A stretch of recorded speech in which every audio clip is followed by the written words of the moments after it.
Ah oui, ils vont arriver d'ici 5-10 minutes. Après 3 semaines aux États-Unis, les chasseurs de tornades sont rentrés au pays. C'est l'heure des retrouvailles avec ceux qui les ont guidés depuis la Belgique. Hello, comment ça va? Salut. Cette expérience était une première pour les 5 membres de Belgorage qui ont plein d'histoires foudroyantes à se raconter. Mais là-bas, tu avais vraiment intérêt d'être souvent juste sous la dry line. Parce que l'évolution était tellement rapide que si tu étais trop à l'est, tu arrivais déjà au stade multicellulaire. C'est l'erreur qu'on a fait. Il fallait vraiment la première semaine, être au pied de l'orage quasiment et le suivre petit à petit pour attendre le meilleur moment entre guillemets pour l'immortaliser. Sur le terrain ou devant les cartes radars, chacun a vécu l'aventure à sa manière. En tous les cas, moi, j'étais vraiment très stressé les 2 premiers jours. Pas de nouvelles, ni sur le forum, ni via Facebook, rien. Alors, on voyait ce qui se passait vraiment sur les images radars. On s'est dit, mais qu'est-ce qui se passe, où ils sont? Oui, mais c'est vrai que de ce côté-là, tu pouvais arriver dans certaines villes et ne plus avoir de connexion du tout. Et nous, on ne se rendait pas compte de ce stress-là, mais c'est vrai que là, les premiers jours, on avait du mal à s'organiser, à faire et le forum et ce qui se passait sur le terrain. Donc oui, c'était un peu compliqué au début. On avait vraiment cette passion, peut-être autant que vous ici, quoi. C'est assez incroyable. Nous, on a l'évolution qui est vraiment en train d'exploser devant nos yeux et en même temps, sur le forum, ça débite à une telle vitesse qu'on avait du mal au début, les premiers jours, à coordonner en fait tout l'ensemble.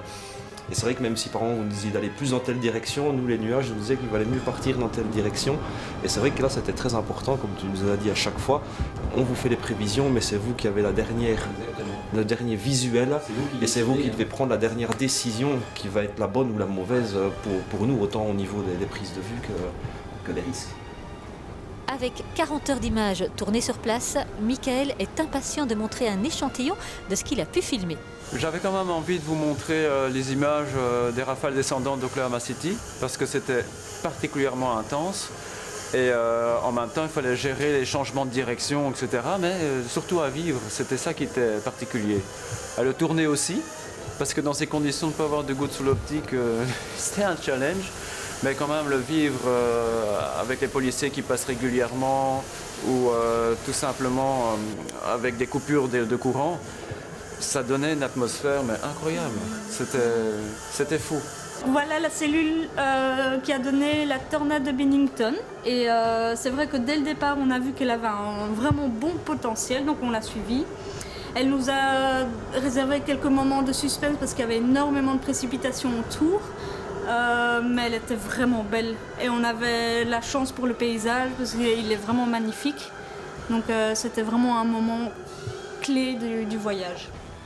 Si dans le ciel, les phénomènes sont spectaculaires, sur Terre, c'est la désolation. Ce qui est assez impressionnant aussi, c'est la réactivité des Américains par rapport à ces dégâts. Donc en quelques heures, le secteur est déjà entièrement bouclé. Ils sont déjà en train de ramasser, de faire le tri et de commencer à déblayer tous les dégâts pour reconstruire. Pour eux, la vie doit continuer. Les membres de Belgorage vont réaliser On the Way of Storm, un film qui devrait être prêt au début 2014.